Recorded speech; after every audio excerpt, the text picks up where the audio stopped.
설교를 하는데 자꾸 찬양을 하자고 했던 이유가 있죠? 예, 감사합니다. 귀한 찬양. 우리 교회 나이가 71살인데 원래는 더 많죠. 무슨 뚱딴이 같은 소리냐 하겠지만 우리 교회는 벌써 2000년의 세월을 가지고 있습니다. 왜요?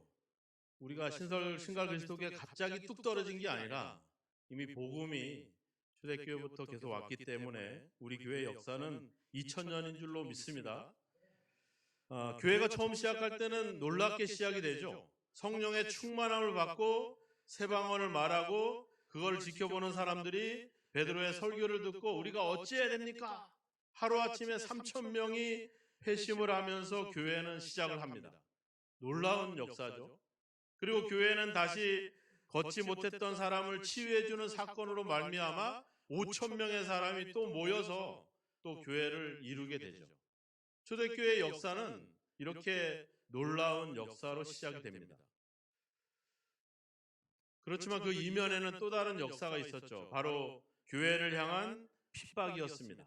사탄의 반격이 시작되면서 그 교회를 와해시키고 파괴하고자, 그래서 예수의 이름으로 말하지도 말고 가르치지도 말라, 사도들을 붙잡아서 감옥에 가두고 채찍을 때리면서 폭력을 가하면서 교회에 핍박을 가합니다. 왜요? 교회를 파괴하려고 하는 전략이었죠. 근데 핍박하고 고난을 가하고 환난을 가할수록 교회는 더 성장하고 더 부흥을 하게 되는 거죠. 야, 안 되겠다. 이번에는 교회 내부에서 타락과 부패를 일으켜서 교회를 와해시켜야 되겠다. 그래서 아나니아와 삽비아를 통해서 도덕적인 부패와 타락을 일으켰죠. 근데 교회는 그 위기를 또다시 극복하고 또다시 성장을 합니다. 야, 안 되겠다. 이 큰 교회를 이제는 다른 방법으로 이 교회가 가지고 있는 관심사를 돌려서 다른 데로 관심을 갖게 해가지고 이 교회를 와해시켜야 되겠다. 그래서 구제하고 했던 이런 복지와 사회적인 활동을 관심을 기울이도록 만들게 되니까 교회는 다시 혼란을 가져왔죠. 근데 사도들이 결단을 내리잖아요. 내가 기도하는 것과 말씀 전하는 것에 전무하겠다. 교회가 가진 본래의 사명을 다시 회복을 하게 되니까 교회는 또다시 부흥의 역사를 일으켜 가는 것이죠. 교회는 이렇게 놀라운 그런 변화와 놀라운 새로운 어떤 전환과 반전과 이런 역사를 일으켜 왔습니다. 우리 초대교회를 알다시피 초대교회를 구성하고 있는 구성원들이 그렇게 교육적으로 또는 사회적으로 뛰어난 인물들이 있었던 것은 아니었습니다. 모두가 그 사람들도 얘기했잖아요. 아니, 저렇게 평범한 어부들이 어떻게 저런 설교를 하고 구약의 말씀을 인용을 하고 그렇게 할 수 있을까? 그들 스스로도 놀랐거든요. 그만큼 교회는 특별한 배움이 있거나 어떤 체계적인 신학이나 교리가 있었던 상황이 아니었습니다. 외부에서 끊임없는 핍박이 가해지죠. 교회 내부에서는 이단 교리들이 들실거리죠. 이런 과정에서 교회가 그런 변화를 일으키고 성장할 수 있었던 이유가 뭘까? 거기에 어떤 인위적인 어떤 의지라든지 결단이 있었을까? 전혀 그렇지 않았죠. 오직 성령으로 충만했던 것입니다. 성령의 능력으로 그 교회는 놀라운 역사를 일으켰다라고 하는 사실입니다. 그 성령을 어떻게 해요? 그들은 어떤 방법으로 성령을 받습니까? 바로 기도를 통해서. 그래서 2장 14절에도 가보면 오로지 기도에 힘쓰니라. 또 2장 42절로 나가면 오로지 기도하기를 힘쓰니라. 또 4장 앞서 2절 24절에 가보시면 그들이 한 마음으로 하나님께 소리를 높였다. 자, 그들이 한 번 기도하고 거기에 성령이 충만함이 임하고 그러지 않았어요. 한 번 기도하고 성령이 충만함이 임해서 놀라운 회심과 많은 그리스도인들을 얻었습니다. 또 그들이 모여서 기도했고 거기에 성령의 능력이 임했고 그들은 또 말씀을 전하면서 그렇게 교회는 성장해 갔다는 겁니다. 즉 그들은 매번 기도를 통해서 매번 성령의 권능을 공급받고 있었다라고 하는 겁니다. 한 번의 은혜, 한 번의 체험으로 그들의 역사를 가져오지 않았다는 거죠. 매번 우리가 사도 바울을 알다시피 다메섹에서 예수님을 만났지만 매번 그의 사역을 통해서 예수님을 만나잖아요. 예수님이 그에게 나타나서 그가 할 일에 대해서 당부하고 권면하고 그 일들을 명령을 하셨죠. 그러니까 사도들도 초대교회도 한순간의 체험이나 한순간의 기도로 그렇게 교회를 이루어온 게 아니라 매번 기도를 통해서 성령의 능력을 공급받음으로 교회는 그렇게 성장해 왔다라고 하는 겁니다. 우리가 성령의 충만함, 또 성령의 임하심, 성령의 어떤 능력, 이걸 우리 마치 무슨 도깨비 방망이처럼 생각하는 경향이 있어요. 은혜를 받고 체험을 얻고 성령이 임하면 뭔가 내가 기적을 행하고 능력을 행할 것처럼 그렇게 생각을 하죠. 하지만 아니었다는 겁니다. 오늘 말씀을 보니까 그들이 믿는 무리가 한마음 한뜻이 되어 서로 물건을 서로 통용하고 자기 재물을 조금이라도 자기 것이라 하는 이가 하나도 없더라. 우리가 은혜 받고 성령 충만하고 하나님 예수님에 대한 믿음이 갖고 있다면 이들처럼 모든 소유를 다 팔아서 사도들에게 바치고 그렇게 할 수 있을까요? 제가 만약에 그런 설교를 한다면 여러분들은 점점 교회를 안 나오실 거예요, 아마. 네. 말씀을 잘 보시면 35절에 보면 사도들의 발 앞에 두매 그들이 각 사람의 필요를 따라 나누어 주었다. 네. 그들은 이것을 필요로 하는 사람들에게 나누어 주었다는 겁니다. 그냥 무조건 모든 걸 다 팔아 제껴서 한 푼도 안 남겨놓고 다 바치고 헌금하는 그런 신앙이 아니라 필요를 따라 나눠줬다는 말이에요. 이 말은 뭐예요? 우리가 적당히 자기의 소유도 가지고 있었고 자기의 소유로 다른 사람들과 나눔을 가졌다라고 하는 겁니다. 이 내용은 여기만 나와 있는 게 아니라 2장 마지막 부분에도 똑같이 나와 있습니다. 재산과 소유를 팔아 각 사람의 필요를 따라 나누어 주었다. 이런 표현을 얘기하죠. 우리가 칼 막스는 이러한 사도행전, 이 초대교회의 모습을 보면서 이 사회주의라고 하는 철학 사상을 만들어내죠. 톨스토이는 이 사도행전의 이 초대교회의 모습을 보면서 그는 오히려 이런 저항과 이런 어떤 개혁이 아닌 어떤 사랑과 이런 것으로 해서 문학 작품으로 이것을 남기기도 하죠. 우리가 북한이 사회주의, 공산주의 이야기와는 좀 다릅니다. 사회주의는 자기의 소유를 가지고 있고 그 소유를 사회적인 책임을 위해서 나눠주는 그런 주의가 사회주의이고, 공산주의는 중앙집권 체제로 모든 개인의 재산이 인정되지 않고 모든 것이 중앙에서 통제하고 분배하는 형식입니다. 그러니까 어떻게 보면 지금 중국이나 러시아의 경우는 사회주의라고 볼 수 있고 북한은 공산주의라 이렇게 볼 수가 있죠. 근데 어떤 제도와 질서를 통해서 분배하고 나누는 그런 과정이 아니었다는 겁니다. 초대교회는 전적으로 그들의 생각의 전환이 일어난 거죠. 내가 가진 소유로, 내가 가진 재물로 어려운 형제, 이것을 필요로 하는 사람을 위해서 내가 이것을 사용할 수 있겠다라는 생각이 그들 속에 나타나게 된 겁니다. 뭐 때문에? 성령을 통해서 그들이 기적을 경험하고 능력을 경험해서 이제 꼼짝없이 내가 모든 걸 하나님께 바치면 안 되겠구나라고 하는 위협과 억압을 받은 게 아니라 다른 사람들의 필요를 위해서 나누어 줄 수 있는 생각의 전환이 일어났다라고 하는 겁니다. 우리가 그 일제시대 때 이회영이라고 하는 분이 자기의 전 재산을 나라의 독립을 위해서 바치잖아요. 그때만 해도 13,000마리라고 했으니까 그때 돈으로 600억입니다. 지금 돈으로는 한 2조 정도 되는 엄청난 돈이죠. 전 재산을 국가의 독립을 위해서 바칩니다. 그리고 상동교회를 중심으로 해서 신민회를 조직하고 본격적인 독립운동에 돌입하게 되죠. 그런 생각의 전환이 어떻게 일어나는 겁니까? 예수 그리스도가 그 안에 들어가니까, 성령이 그의 생각을 사로잡히게 되니까 다른 모든 것들은, 우리가 성경에 그런 내용들이 나오잖아요. 삭개오가 예수님을 만나자마자 변화가 일어나잖아요. 내 재산의 전부를 가난한 사람들에게 나눠주겠고 내가 강제로 속여서 빼앗은 일이 있으면 4배로 갚겠습니다. 뭐예요? 그동안에 자기는 재물과 돈이 자기 인생의 목적이었고 그것을 이루는 것이 자기의 뜻이었죠. 근데 그 뜻에 주님이 오고 성령이 들어오게 되니까 자기의 뜻을 내려놓게 되는 겁니다. 그 자리에 성령이 자리 잡게 되니까 나누고 베풀고 섬기게 되는 것이죠. 가난한 과부가 두 렙돈을 헌금을 하잖아요. 이거가 자기 생활비의 전부인데 이걸 바치면 그날은 먹을 것이 아무것도 없는데 이걸 하나님께 드릴 수 있는 생각의 전환이 일어나는 거죠. 행동이 변화되는 것이 아니라 그의 생각이 바뀌어지게 되니까 행동하게 되는 겁니다. 향유옥합을 드렸던 마리아의 경우도 그렇잖아요. 자기의 지창금이었습니다. 자신의 재산의 전부였습니다. 그 엄청난 것을 주님을 위해서 드릴 수 있었잖아요. 왜요? 생각이 전환이 되기 때문에. 바로 성령의 역할은 바로 우리의 생각을 전환시키는 겁니다.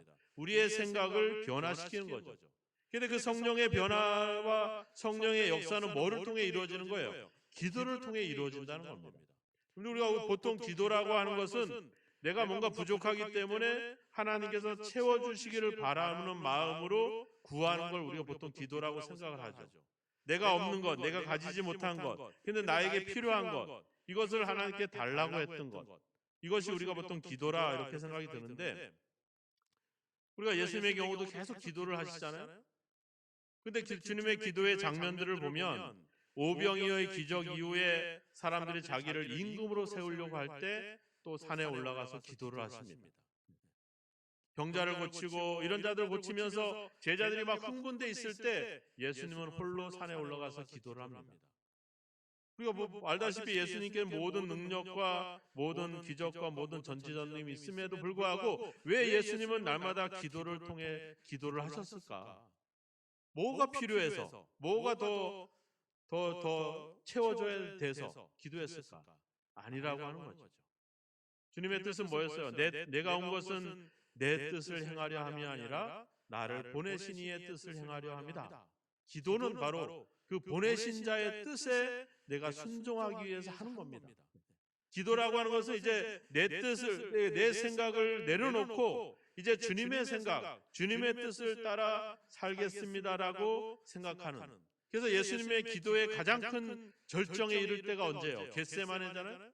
내 뜻대로 마옵시고 아버지의 뜻대로 하옵소서. 기도가 바로 그겁니다. 내 뜻을 내려놓고 하나님의 뜻에 순종하겠다는 것. 초대교회는 기도는 바로 그거였죠. 이야기했잖아요. 하늘을 쳐다보고 있을 때 왜 하늘만 쳐다보고 있느냐? 하나님의 약속하신 것을 기다려라. 그들은 기도했잖아요. 뭐를? 하나님의 약속하신 것. 성령이 오게 되니까 그들의 생각과 그들의 뜻이 달라지는 겁니다. 그동안은 자기들이 이제 예수님을 따라서 뭔가 큰 권세를 얻고 이 땅에서 뭔가 성공하고 출세하고 이런 것들을 바랬던 그 마음, 하나님의 약속한 것이 뭘까? 그 엄청난 능력과 기적을 기대했던 그들 마음 속에 성령이 오시니까 그들이 가지고 있던 생각들이 다 사라지고 성령에 사로잡혀 행하게 되니까 복음을 선포하고 예수 그리스도를 증거하게 되는 거죠. 바로 성령의 역할, 기도의 목적은 바로 그겁니다. 내 생각을 새롭게 하는 것, 변화시키는 것. 성령의 역할은 바로 우리의 생각을 바꾸어 주는 것이죠. 그래서 요한복음 14장에 얘기하잖아요. 보혜사 성령이 너에게 임하시면 내가 너에게 말한 모든 것을 가르치고 그것을 생각나게 할 것이다. 바로 기도는 내 생각을 내려놓고 주님의 생각으로 채우는 것. 이것이 바로 기도였고 초대교회는 그 기도를 행함으로 인해서 그들의 생각의 전환이 일어나기 때문에 당연히 행동의 변화가 일어나게 되는 거죠.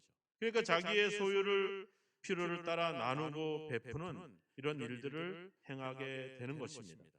주님은 이야기했잖아요. 니고데모에게 사람이 물과 성령으로 거듭나지 아니하면 하나님 나라에 들어갈 수 없다. 안호된 변화, 새롭게 된다. 거듭난다는 말은 새롭게 된다, 거듭난다 이런 말입니다. 니고데모가 그랬잖아요. 어떻게 사람이 어머니 뱃속에 들어갔다가 다시 태어날 수 있습니까? 이렇게 말했잖아요. 니고데모는 육적인 변화를 이야기했죠. 근데 예수님은 그런 변화를 얘기한 게 아니잖아요. 성령을 통한 변화. 즉 우리의 겉사람이 아니라 우리의 속사람이 변하는 그 변화, 바로 물과 성령으로 거듭난다 아노델이라는 말은 바로 우리 속사람이 새롭게 된다는 말을 가지고 있습니다. 우리의 속사람이 어떻게 새로워질 수 있어요? 우리가 새해만 돼도 내가 뭐 담배도 끊겠다, 술도 끊겠다, 내가 뭘 하겠다 이 결단을 내리는데 결국 작심삼일이 되잖아요, 그죠? 우리 새벽에 오시는 분들도 열심히 막 며칠 나오다가 못 나오시는 분들 가끔 계시는데 이게 우리의 의지와 우리의 결단으로 힘듭니다. 사람이 언제 변할까요? 잘 아시죠? 죽기 직전에 변해요. 사람이 변하면 죽는다 그러잖아요, 그죠? 네. 그만큼 변화는 힘들죠. 그래도 우리는 우리의 의지나 우리의 결단으로 변하는 게 아니라, 그래서 주님은 네가 스스로, 불교에서 얘기하는 것처럼 네 마음의 빛을 따라가라. 우리가 스스로 할 수 없어요. 그래서 왜 물과 성령으로 거듭나라고 말하고 있죠. 물과 성령으로 새롭게 되라. 에베소 4장 20절에 나오잖아요. 너희는 썩어져가는 구습을 따르는 옛사람을 벗어버리고 하나님을 따라 의와 진리와 거룩함으로 지으심을 받은 새 사람을 입으라. 하나님을 따라. 우리가 할 수 있는 게 아니라 전적인 하나님의 은혜로 되어지는 거죠. 바로 그 은혜가 바로 뭡니까? 성령이라고 하는 겁니다. 성령이 임하면 우리의 생각과 우리의 속사람이 바뀝니다. 우리의 생각이 바뀌면 당연히 행동이 바뀔 수밖에 없죠. 이 초대교회의 삶이 바로 그런 것이죠. 오늘 우리 친가 그리스도교회가 71년의 역사를 이어왔던 것, 왜 그렇습니까? 여러분들의 생각이 상황에 따라 계속 변화되면서 적응하면서 교회를 그 상황에서 계속 지켜오신 거죠. 우리의 생각이 변화되지 않고는 행동이 변화될 수 없고, 행동이 변화되지 않고는 교회가 변화될 수 없다라고 하는 겁니다. 바로 성령이 그들에게 임하고 그들의 생각이 전환되면서 그들의 삶의 변화가 일어났고, 그러니까 어떻게 해요? 2장 47절에 주께서 구원받는 사람을 날마다 더하게 하시니라. 교회가 생각이 바뀌고 행동이 바뀌고 삶이 바뀌고 그리고 나누고 베풀고 섬기게 되니까 사람들은 자동적으로 더해지는 역사가 임하는 겁니다. 바로 이게 전도의 원리입니다. 우리가 가서 복음을 전하고 예수 믿으라고 전하는 것도 중요하지만 결국 내 변화된 삶을 그들에게 보여주는 것, 이보다 더 큰 전도의 방법은 없다라고 하는 겁니다. 우리가 변화되지 않고 우리의 생각이 전환되지 않고 여전히 내 고집과 내 주장을 하면서 내가 예수를 전한다? 거기는 아무런 열매를 기대할 수 없게 되겠죠. 오늘 초대교회 모습 32절에 나와 있죠. 믿는 무리가 한 마음과 한 뜻이 됐다. 한 뜻이 됐다는 말은 한 영혼이 됐다 이런 말입니다. 우리가 다 출생이 다르고 환경이 다르고 살아온 세월이 다릅니다. 나이도 다르고. 근데 우리가 하나 될 수 있는 이유는 뭘까요? 바로 생각이 같아지기 때문에 그렇죠. 왜? 그 생각을 누가 사로잡는 거예요? 성령이 사로잡는 거죠. 우리 집사님의 생각에도 성령이 자리 잡고 있고 저의 생각에도 성령이 자리 잡고 우리 아이들 머리에도 성령이 사로잡고 같은 성령이 존재하니까 우리는 하나가 될 수가 있는 것이죠. 우리가 하나가 될 수 있었던 이유는 또 뭐예요? 오늘 우리가 말씀을 읽었잖아요. 성만찬 때. 예수 그리스도에 대한 믿음 때문에 우리가 모여서 하나가 되는 겁니다. 내 생각이나 내 의지나 내가 교회에서 예수 믿고 잘되고 성공하고 내가 건강해지고 내가 마음이 평안해지고 뭐 이런 목적으로 우리가 모였다면 하나 될 수가 없는데 하나님의 은혜로 우리가 하나 모였기 때문에 온전히 하나가 될 수가 있는 거죠. 근데 몸은 하나가 됐는데 생각이 하나가 되기 위해서는 바로 성령으로 우리가 힘써야 된다라고 하는 겁니다. 그래서 에베소 4장 3절에 사도 바울이 얘기한 성령이 하나 되게 하신 것을 힘써 지키라. 주님께서 요한복음 17장에서도 마지막 우리를 위해서 중보기도 할 때 그 기도의 내용이 뭡니까? 우리가 하나 된 것 같이 저들도 하나가 되게 해 주십시오. 이것이 하나님의 주님의 기도의 제목이었거든요. 그리고 초대교회는 바로 그 한 마음, 한 뜻, 한 영혼이 되었다는 거죠. 거기에 대해서 그렇게 베풀고 나누고 섬기게 되니까 거기에 구원받는 사람들은 자동으로 더 많아지게 되는 것이죠. 한번 우리의 역사를, 교회의 역사를 한번 돌아보세요. 우리가 가장 많이 모였을 때, 우리 교회가 가장 부흥하고 뭐 부흥이라고 하는 것을 꼭 우리가 인원수로 자꾸 따지게 되는데 어떻든 간에 교회의 성도들이 많이 모이고 많이 교제할 그때가 언젠가? 그때 우리의 마음은 어땠는가? 그때 격이 없이 서로 차별이 없이 사랑하고 서로 나누고 베풀고 이런 마음들. 그때 우리는 교회는 성장하고 부흥했잖아요. 우리가 교회가 가장 행복하고 가장 즐거울 때가 언제였을까? 한번 생각해 보세요. 뭐 특별한 목회자나 특별한 어떤 행사나 사역이 아니라 바로 우리 마음이 새로워졌을 때, 우리 마음이 그리스도로 예수로 가득 찼을 때, 그때가 바로 교회가 가장 부흥하고 우리의 신앙이 가장 행복한 때가 아닌가 그런 생각이 듭니다. 우리는 다시 한마음 한뜻이 되어야 될 줄로 믿습니다. 우리의 의지로 아닙니다. 성령의 도우심을 통해서 우리는 한마음 한뜻이 될 수가 있습니다. 성령의 도우심을 어떻게? 기도로 받을 수 있겠죠. 주님께서 이야기했잖아요. 성령이 너희에게 임하시면 너희가 권능을 받고. 성령이 임하시면 됐는데 거기다 권능을 받으라고 말하고 있잖아요. 우리는 예수를 믿을 때 우리 안에 성령이 존재하십니다. 성령이 함께 하십니다. 하지만 그 성령이 나를 통해서 일할 수 있도록 내 뜻과 내 중심을 성령에게 내어줘야 됩니다. 기도는 바로 그 자리를 내어주는 겁니다. 내 욕심과 내 뜻과 내 생각을 내려놓고 성령께서 그 자리를 차지하셔서 저의 삶을 주관하십시오. 저에게 주시는 감동대로 그것이 내가 원하는 방법이 아니라 할지라도 그 방법대로 제가 따르겠습니다. 그렇게 온전히 순종하겠다 하는 것이 기도고, 기도를 통해서 성령이 우리의 중심에 자리를 잡으면, 우리는 성령을 따라 행하게 되면 이런 하나님의 놀라운 역사는 자동적으로 따라오게 된다는 사실을 믿으시기 바랍니다. 우리 교회가 하나 되기 위해서는 우리는 성령으로 하나가 되어야 됩니다. 그러기 위해서 우리는 더 기도를 통해서 우리 자신을 내려놓고 하나님께 모든 것을 다시 한번 드려야 될 줄로 믿습니다. 오늘 초대교회 부흥의 역사를, 그 비결을 우리가 다시 한번 지켜보면서 우리가 하나님의 은혜 없이는, 성령의 도움 없이는 우리 교회가 설 수 없다는 사실을 인정하고 기도를 통해서 그 성령께 여러분들의 삶을 맡기시고 여러분들의 모든 뜻을 그분의 뜻에 순종하신다면 여러분들의 삶에, 여러분들의 가정에, 우리 교회에 놀라운 복음의 역사가 이루어질 줄로 믿습니다. 날마다 여러분들의 뜻을 내려놓고 성령님께 순종하고 하나님 말씀에 순종해서 이제 지금까지 이루어왔던 교회의 역사와 비할 기 없는 더 놀라운 복음의 역사, 우리 신갈그리스도교의 역사가 여러분들을 통해서, 우리 모두를 통해서 이루어져 나가기를 주님의 이름으로 축원합니다. 기도하겠습니다. 이 시간에 기도하실 때 내가 예수님을 믿고 또 기도를 통해서 내 생각에 얼마나 어떤 변화가 일어났는지, 내 삶에 어떤 변화가 있었는지를 다시 한번 돌아보면서 이제 장례 기념일을 즈음해서 이제 주님 우리에게도 새로운 변화와 새로운 거듭남과 새로운 역사가 있게 하옵소서. 우리 자신을 내어드립니다. 우리를 통해서 일하시옵소서. 함께 기도하겠습니다. 하나님 아버지 감사합니다. 우리 안에 성령의 능력으로 임하셔서 이제 아버지 그 뜻을 우리를 통해 이루어 주시기를 간절히 원하고 소망합니다.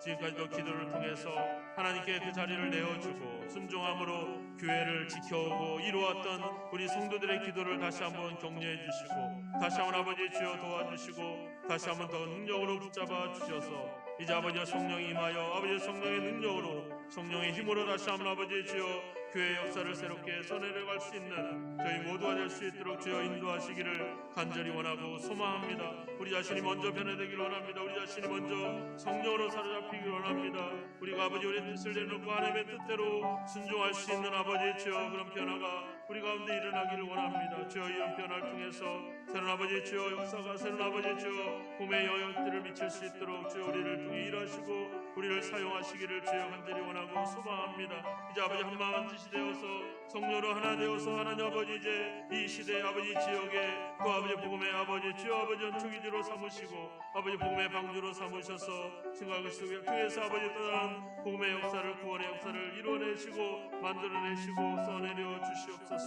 주께서 그 일들을 행하시기를 원합니다. 그 일을 행하도록 내 자신을 내려놓고 아버지 순종합니다. 우리를 통해 일하시고 우리를 사용하시고 우리를 이끌어 주옵소서. 주님 초대교회 역사 이후로 지금까지 몸된 교회를 지키시고 인도하신 것을 진심으로 감사합니다. 이 아버지 교회의 역사 속에는 아버지 우리 성도들의 기도와 저들의 믿음의 수고가 있었음을 주님 아시오니 이제 아버지 그것을 기억하시고 더 큰 능력으로 성령의 권능으로 임하셔서 이제 아버지 저 이후로도 놀라운 복음의 역사를 써내려갈 수 있는 교회를 또 성도를 이룰 수 있도록 주여 우리와 함께 하시기를 간절히 원하고 소망합니다. 날마다 기도를 통해서 우리 자신들을 내려놓고 하나님의 뜻에 순종하고자 성령의 인도하심을 받고자 원하오니 주여 우리를 주장하시고 우리를 통해 일하셔서 다시 한번 이 시대에 복음의 아버지 역사를 써내려갈 수 있는 우리 몸된 교회와 우리 모든 성도들이 될 수 있도록 주님 역사하시고 함께하여 주옵소서. 예수님의 이름으로 기도하옵나이다. 아멘.